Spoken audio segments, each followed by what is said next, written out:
looking at P, which is right here, I can see that these two lengths are the same. So it looks like we're looking at a 45, 45, which would make P then, P would be equal to 7.8 times the square root of 2. And the reason, again, it's a 45, 45, 90 degree triangle. Okay? Going to Q, which is right here,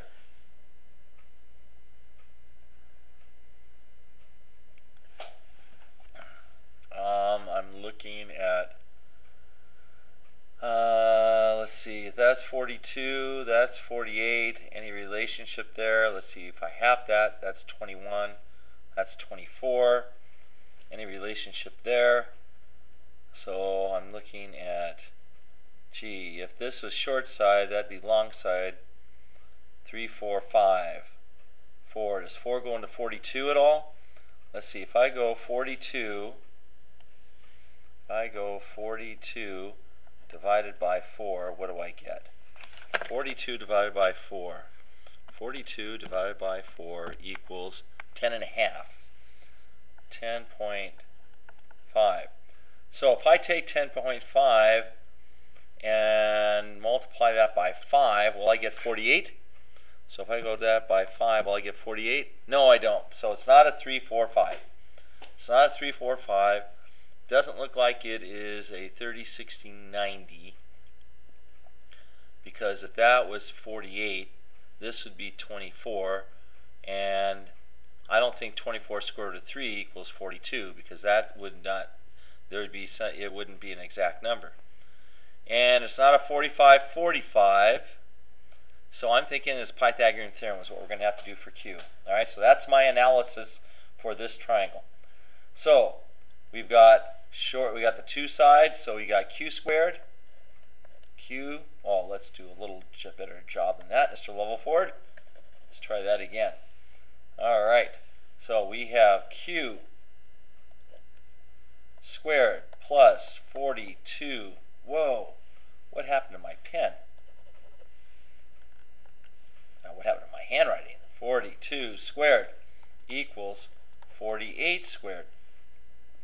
Okay, so if I subtract, I'm just doing this real quick. If I subtract 42 squared from both sides of the equation, now I've got Q squared is equal to 48 squared minus 42 squared. And how do you undo a square? You square root it. So that's what we're going to do to both sides of the equation. So Q is equal to the square root of 48 squared minus 42 squared. So real quick, if I do that on my calculator, and I'm going to go square root of 48 squared minus 42 squared, and put a closed parentheses around the end, answer is 23.2379. So Q is approximately 23.2379. 2379. Now what is 48 squared minus 42 squared? 48 squared minus 42 squared is 540. So if you want an exact answer, Q would be equal to the square root of 540. That's, if I take the square root of 540, that's approximately what I would get. Okay, so that's Q. Let's see, R. Let's see, oh, I think this is a 30, 60, 90 here, guys. There's the hypotenuse, that's 8. There's the short side, that's 4, isn't that half? So I'm betting R, then R is going to be 4 times the square root of 3. And that's because it's a 30, 60, 90. Oh, awesome. Okay, we conquered that one quick. So we have P, Q, R. Now we're going for S. S. Looks like here I have 6 and I got 8. Gee, isn't 2 times 3, 6. And isn't 2 times 4, 8? I bet you 2 times 5 is going to be S.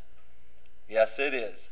So S then is going to be 10, and that's because it's a 3, 4, 5 right triangle. All right, so there's S, and now we come to T. So looking at T, let's see. Short side, hypotenuse. 10 is not twice 7, so I know it's not a 30, 60, 90. I know 10 is not equal to 7 times the square root of 2, so I know it's not a 45, 45. Let's see, what would I have to multiply 3 by to get 7? I think 2.5. So if I multiply 2.5 by 5, would I get 10? I don't think so.